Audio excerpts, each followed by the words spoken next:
Bonsoir à tous. Pour cette émission spéciale, à bon entendeur s'est glissé au Salon de l'Auto.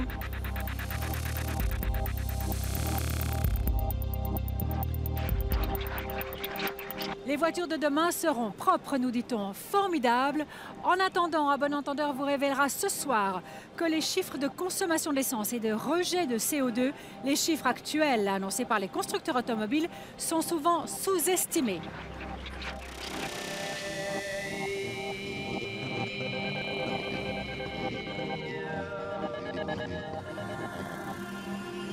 Dans cette 84e édition du Salon de l'Auto, les préoccupations écologiques sont bien présentes et c'est tant mieux. Du côté des constructeurs, la rivalité porte aussi sur le rouler propre. C'est à qui annoncera les chiffres les plus bas de consommation d'essence et de rejet de CO2. Et si l'on parle beaucoup de CO2, c'est que ce gaz carbonique est l'un des gaz à effet de serre qui contribuent au réchauffement climatique. Le problème, c'est que la réalité est nettement moins verte que ce que beaucoup de constructeurs vous annoncent. Les automobilistes devraient disposer d'informations fiables. Ce n'est pas le cas. Vous allez comprendre pourquoi. Une voiture, ça brûle du carburant tout en rejetant des gaz d'échappement. Ça, tout le monde le sait. La difficulté, c'est de vraiment mesurer tout cela. Suivant la voiture, le style de son conducteur, l'endroit où on l'utilise, voire même les conditions atmosphériques, les résultats sont bien différents. Nous sommes à Landsberg am Lech, non loin de Munich, en Allemagne. On trouve ici le centre de test de l'ADAC, l'automobile club allemand. C'est l'un des laboratoires les plus pointus d'Europe en matière de véhicules à moteur. Ici, on teste plus de 150 voitures par année, sur tous les plans, confort ou technique, plus de 300 critères sont évalués, y compris la consommation et les émissions de gaz, parmi lesquels le CO2 ou dioxyde de carbone, tant décrié pour son effet sur le climat. Pour tester de manière parfaitement semblable et comparable chaque véhicule, il faut d'abord mettre en place un véritable simulateur routier et ensuite réaliser chaque fois le même cycle de test. Un trajet réaliste, susceptible de provoquer une consommation de carburant et des rejets de gaz proches de ce que le conducteur moyen va expérimenter jour après jour. Tout d'abord, c'est donc une voiture tout à fait normale. Oui, c'est une voiture sans aucune modification comme on en trouve sur les routes. Et ça, c'est quoi? Nous relions la fin du pot d'échappement à notre appareil de mesure avec ce tuyau étanche. Cela nous permet de recueillir la totalité des gaz d'échappement pour les analyser. Et la mesure se fait en direct? Oui, les gaz et les particules. On a 2 rouleaux sous les roues. Pourquoi 2? 2 rouleaux pour que la voiture roule comme si elle était sur la route. Dans la réalité, toutes les roues tournent et cela doit être la même chose ici. Mais on a vraiment besoin de 2 rouleaux? C'est très important pour tester de manière complète les voitures à traction intégrale. Ah oui, les 4x4. Exactement, les 4x4. Nous avons un appareil de direction de conduite avec un écran qui indique au conducteur à quelle vitesse rouler et quand changer les vitesses pour respecter le cycle de test. Il va pas très loin, lui. Non, Et ça, c'est quoi? c'est notre soufflerie qui simule le déplacement d'air en situation de conduite. C'est une grosse turbine qui pousse de l'air sur la voiture. Et plus la voiture va vite, plus la puissance de la soufflerie augmente. Pour tout simuler. Comme cela, la voiture peut rouler à l'intérieur comme si elle se déplaçait vraiment à l'extérieur. Et cet appareil-là, c'est quoi? Alors ça, c'est notre appareil de mesure des gaz. Ici, c'est l'écran d'analyse. Vous pouvez voir la quantité des différents gaz qui s'affichent. Par exemple, le gaz carbonique que rejette la voiture quand le moteur tourne. Et ces trucs bleus-là?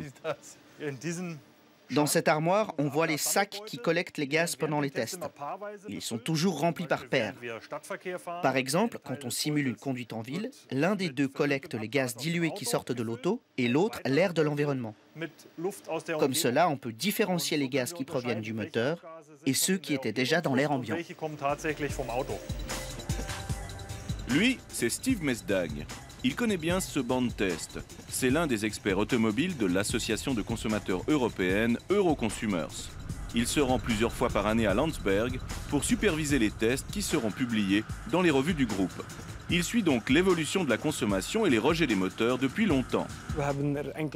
Si on regarde par exemple les VW Golf, on constate que la nouvelle Golf 7 annonce une consommation d'environ 5 litres au 100 km en moyenne, alors que la Golf 4 d'il y a 15 ans consommait presque 8 litres au 100 km. Et ceci malgré l'intégration d'éléments de sécurité qui ont alourdi les voitures au cours du temps. En général, les voitures sont donc plus sobres aujourd'hui qu'autrefois.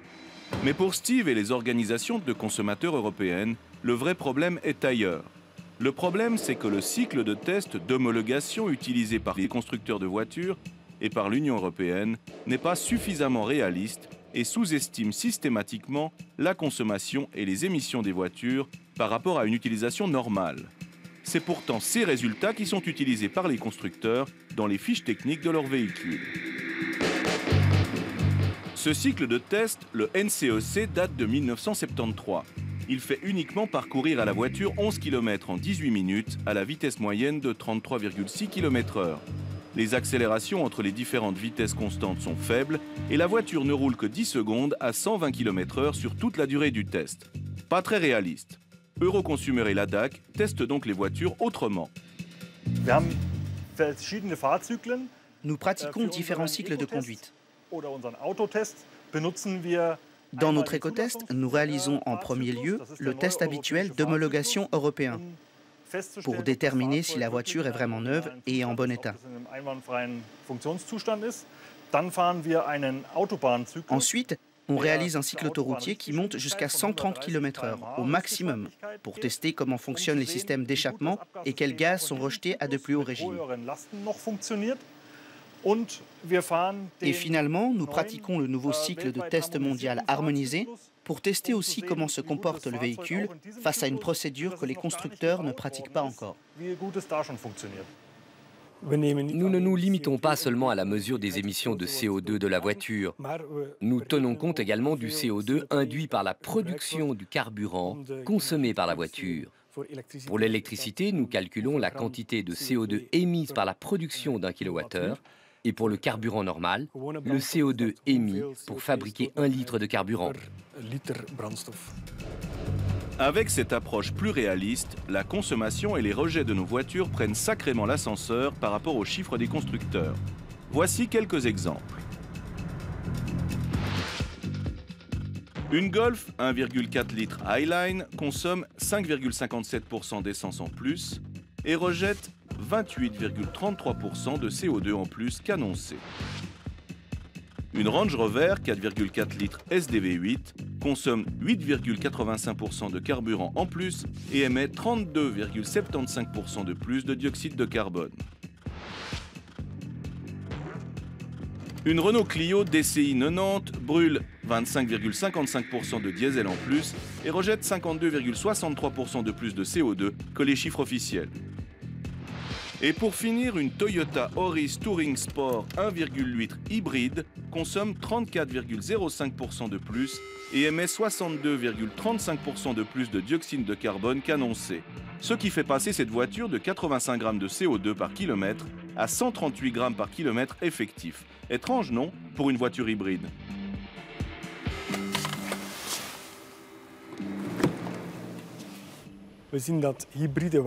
Nous voyons que les voitures hybrides, qui combinent une batterie assez lourde et un moteur à combustion, sont moins indiquées pour les trajets sur autoroute, parce qu'elles sont plus lourdes et parce que leur moteur, plus petit, est moins adapté aux vitesses plus élevées. Les constructeurs et les autorités politiques connaissent bien les limitations du test utilisé aujourd'hui pour l'homologation des véhicules en Europe. Le Parlement européen reconnaissait même à la fin de l'année dernière que les fabricants de voitures exploitaient les faiblesses de la procédure de test actuelle. Le but, respecter sur le papier les directives européennes en matière de consommation pour homologuer leurs véhicules, même si les consommations en conduite réelle sont bien différentes. Du côté du Bureau européen des unions de consommateurs, on considère que l'adoption d'une procédure de test plus réaliste est une priorité absolue, non seulement pour l'environnement, mais aussi parce qu'une voiture qui consomme plus que ce qu'elle annonce, c'est une charge supplémentaire pour le porte-monnaie des consommateurs. Il y a un véritable fossé entre ce que vous consommez en conduisant votre voiture et ce qu'en disent les constructeurs. Il y a une différence de 25% en moyenne entre les affirmations des fabricants et ce qui se passe réellement sur la route. Cet écart va même jusqu'à 30% pour certaines voitures. Franchement, on trompe les gens. La Commission européenne dit vouloir adopter pour 2017 la procédure harmonisée mondiale WLTP, justement celle qui est utilisée principalement dans les tests dont nous vous avons parlé aujourd'hui. Il y a en moyenne 25% de différence entre les chiffres de consommation d'essence et d'émissions de CO2 annoncés par les constructeurs automobiles et ce que mesure le laboratoire indépendant que vous venez de voir. Si les chiffres des fabricants sont sous-estimés, ce n'est pas seulement dû au peu de kilomètres parcourus par les voitures testées, à la faible vitesse, aux courtes accélérations, c'est aussi qu'il y a parfois du bidouillage dans l'air.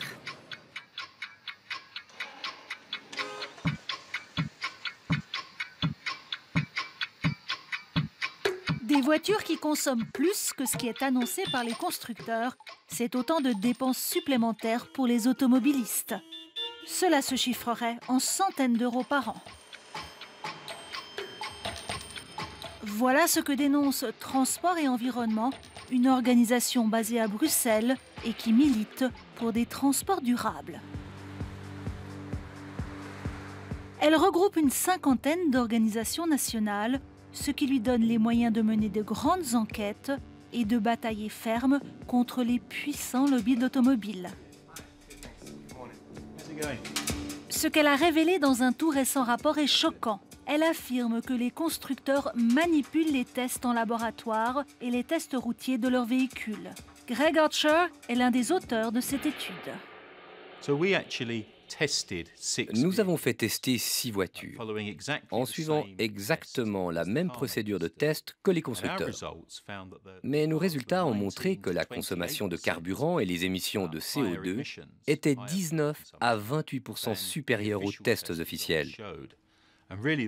Cela nous a indiqué que la façon dont les constructeurs automobiles menaient ces tests était très différente de ce que nous pensions. L'enquête a été menée grâce à des informations confidentielles livrées par des ex-employés de grands constructeurs et par des ingénieurs indépendants. C'est là que nous avons commencé à découvrir tout un catalogue de petits bidouillages de la part des constructeurs. Ils le font quand ils préparent le véhicule et aussi pendant les tests, de sorte à obtenir des résultats plus bas. Le rapport détaille une bonne vingtaine de petits trucs utilisés pour réduire la résistance à l'air et au roulement. Certains constructeurs surgonflent les pneus, d'autres déconnectent l'alternateur. Ce qui veut dire que la batterie n'est plus en charge pendant le test. Du coup, la voiture utilise moins d'énergie et moins de carburant. Ils peuvent le faire, car le test est assez court et la batterie ne se vide pas entièrement pendant le test. Autre truc, l'utilisation de lubrifiants spéciaux et un graissage soigné. Il y a aussi les portières et les grilles de ventilation soigneusement scotchées. Les freins peuvent être desserrés au maximum ou encore la température artificiellement élevée pour améliorer la performance du moteur. Ils tentent de rendre la voiture la plus légère possible pendant le test. Ainsi, il leur arrive de sortir le siège arrière pour rendre la voiture plus légère, ou d'enlever les équipements électroniques que nous avons dans nos voitures. Ils peuvent aussi enlever les rétroviseurs extérieurs. Ce sont toutes sortes de petits changements qui leur permettent d'obtenir des résultats plus favorables. Ce sont de petites choses, mais au final, en les additionnant, cela fait une grosse différence. C'est tellement énorme. Comment les constructeurs peuvent-ils s'en tirer? Ils peuvent s'en tirer car le test est très ancien et totalement dépassé. Ce n'est pas que les constructeurs ne respectent pas les règles. Le problème, c'est que les règles sont tellement laxistes que les constructeurs peuvent les contourner. Nous avons demandé à la toute-puissante Association des constructeurs européens d'automobiles de réagir à ces graves critiques. À nos demandes répétées, la CEA a dit ne pas avoir le temps de nous répondre. Nous laisserons donc le mot de la fin à Greg Archer. Je pense que les constructeurs automobiles essayent simplement d'atteindre leur but en dépensant le moins possible. Mais au final, ce sont les conducteurs qui finissent par payer pour des voitures qui sont moins efficientes en carburant et qui, du coup, coûtent bien plus cher à conduire. Sur la durée de vie d'une voiture, parce qu'elle n'est pas aussi efficiente qu'elle devrait l'être, un automobiliste va sans doute payer 2 000 € en carburant supplémentaire.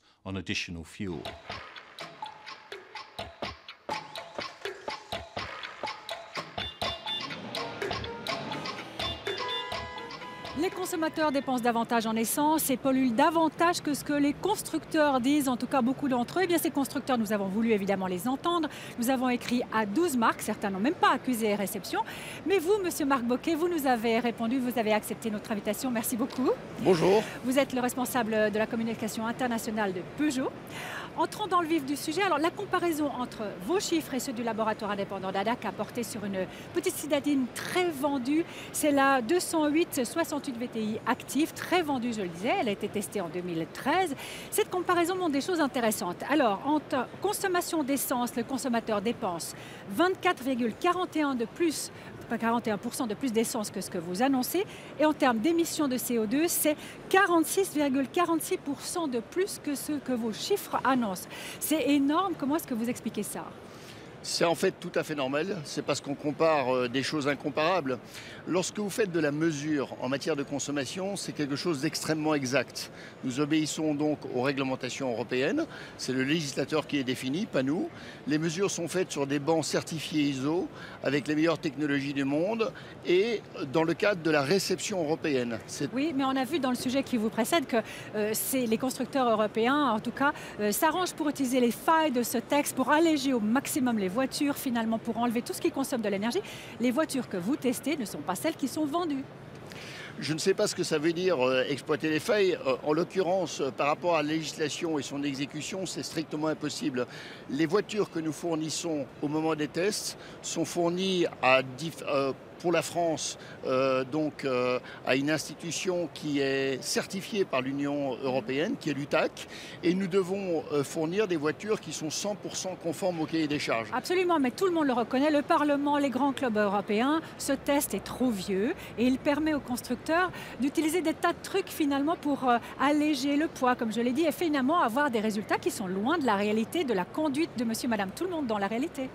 Non, comme je vous dis, c'est impossible de défier le test ou en tout cas de le mettre en cause. Puisqu'encore une fois, on est dans des organismes certifiés, assermentés. Nous-mêmes, nous fournissons des voitures qui sont 100% conformes au cahier des charges.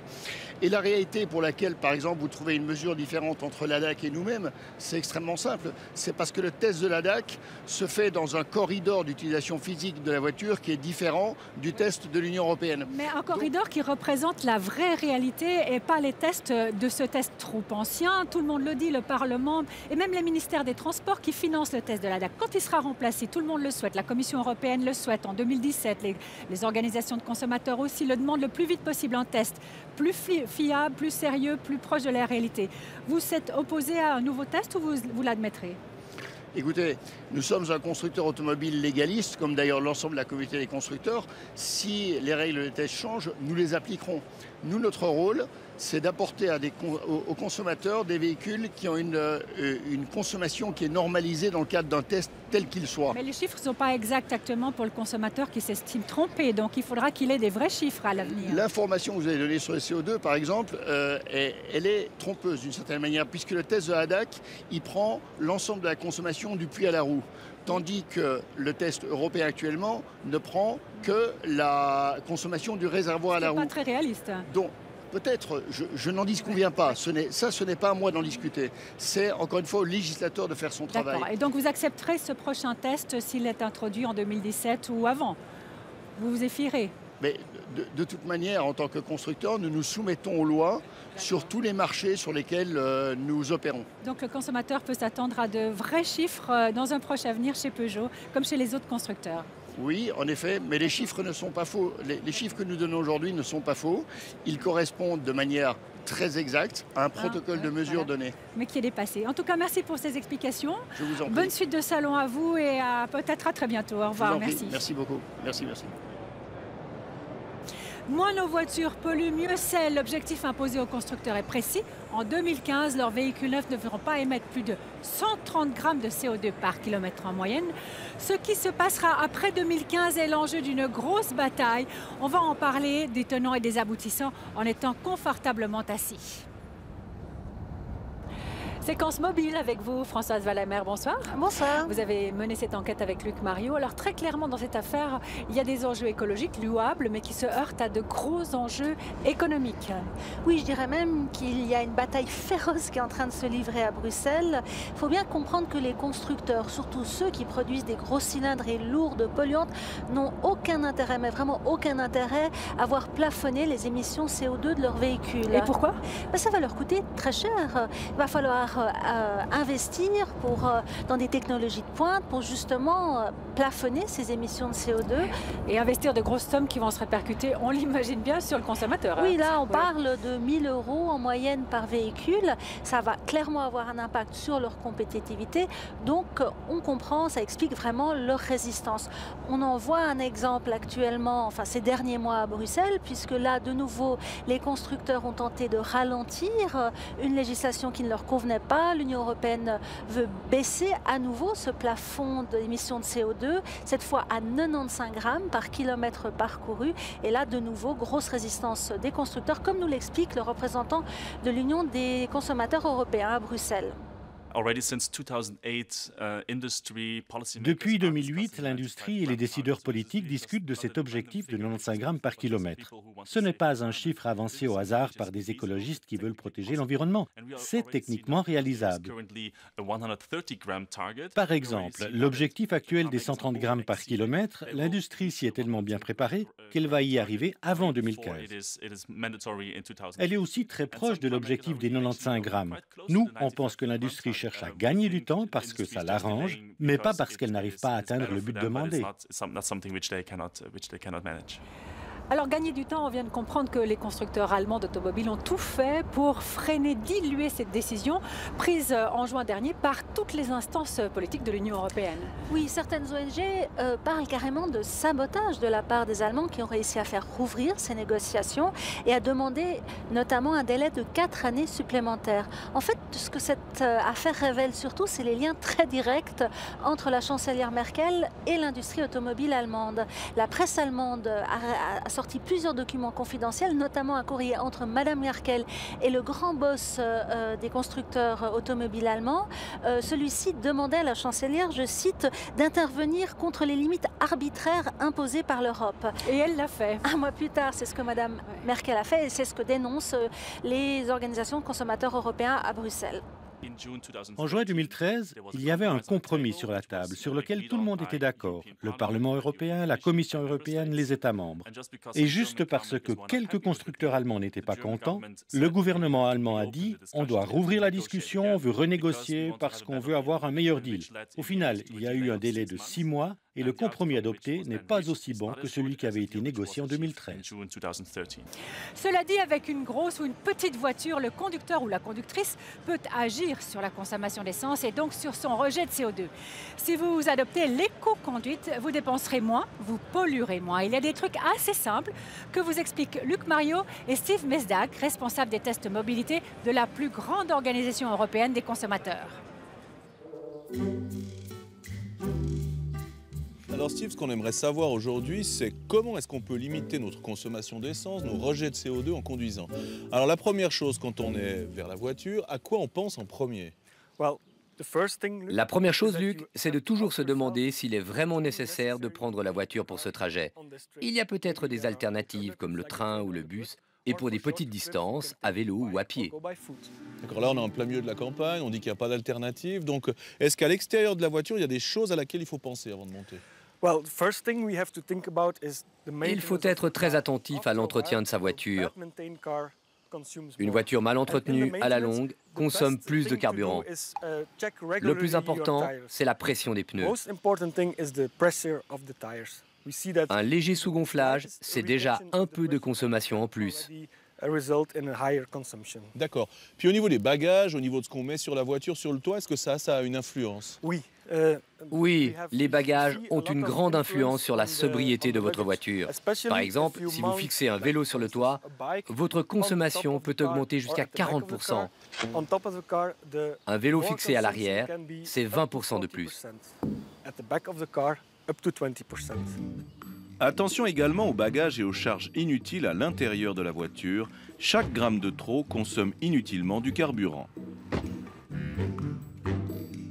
Alors Steve, là on est dans la voiture, on démarre. Alors, est-ce qu'il faut démarrer tout de suite? Est-ce qu'il faut chauffer le moteur?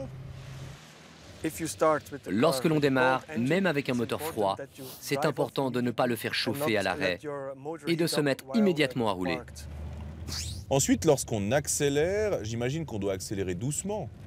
Au contraire, il faut accélérer sans hésitation et atteindre le plus vite possible une vitesse de croisière constante. Pour les vitesses, il faut choisir le rapport le plus élevé possible, de manière à vous assurer que votre moteur tourne le plus lentement possible en vitesse de croisière et donc rejette moins. C'est très important d'observer attentivement le trafic pour bien anticiper et pour éviter d'accélérer et de ralentir en permanence, car cela consomme de l'énergie.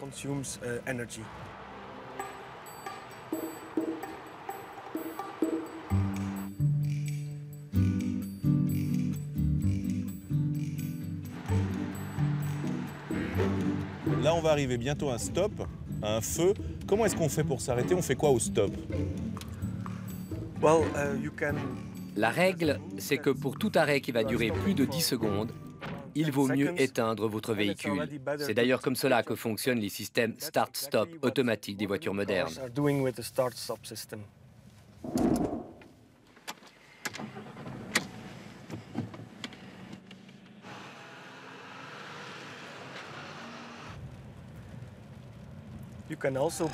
Il faut également faire attention à n'utiliser la climatisation que lorsque c'est vraiment nécessaire, parce qu'en ville, elle peut augmenter votre consommation jusqu'à 20%. Réduire significativement sa consommation d'essence et ses rejets de CO2 en suivant ces quelques conseils, c'est possible. Ça n'a rien à compte de fait. Essayez, vous verrez.